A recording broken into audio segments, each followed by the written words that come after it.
Nadia, thank you so much for joining us. Thank you for having me. This is such an important conversation. And listen, I'm so happy that you used the platform of TikTok because I started to believe it was only for viral dances that I could not do. And so to know that you have now reached more than 3 million followers and connected with other kids this way, it is just powerful.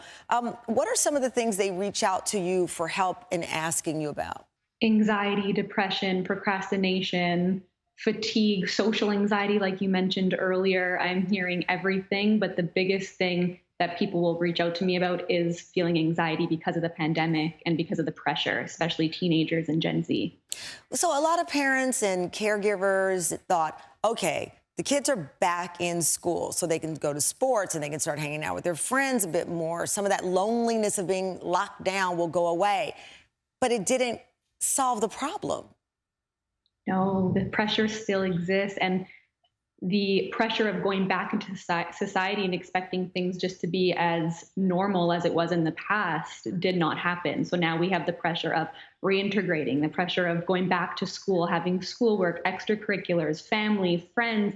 It's just endless for these teenagers. Do you think that, and this is not to place blame on anyone, but do you think adults underestimated this? Like, we were trying to get our own minds right. 40 million people out of work. Now we're going back in and we're adjusting.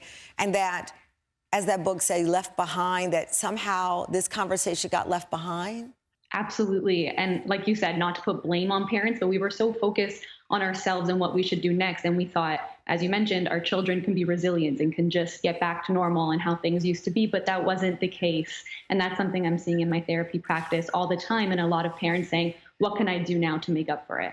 What do you tell them they can do? What do you tell them when, kids are socially anxious and how to handle that?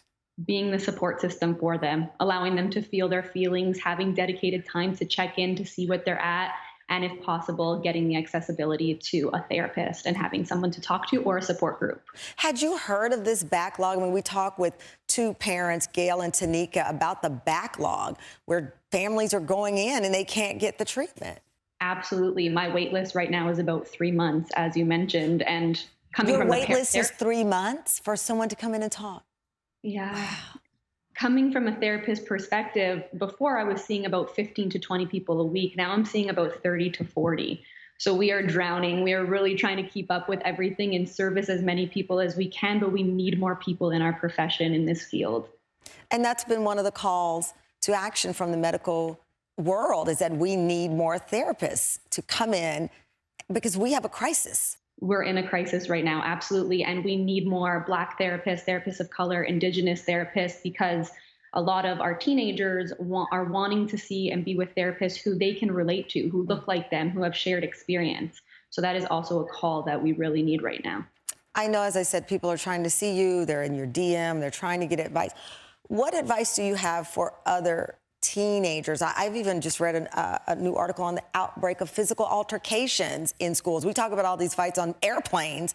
I'm hearing more tension in schools and where people are getting into it who normally wouldn't be doing that. Yeah, and that makes complete sense because we have so much built up anxiety and anger and tension, so it comes out in a physical way. My biggest piece of advice is find a support system, your friends, your family, whoever it is, and have daily or weekly check-ins with them just to make sure that you're checking in with yourself and making sure your loved ones are okay. What about the person who feels like, I don't have a support, I'm lonely, I'm alone, or how teenagers are, I don't want to talk to anyone? How do you break down that, which I get from one of my nieces? She's going to kill me for saying that. What's going on? I don't know. I get that, the shoulder. I don't know.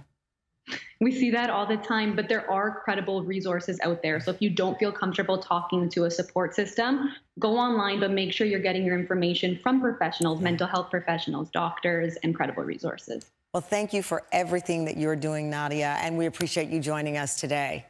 Thank you so much.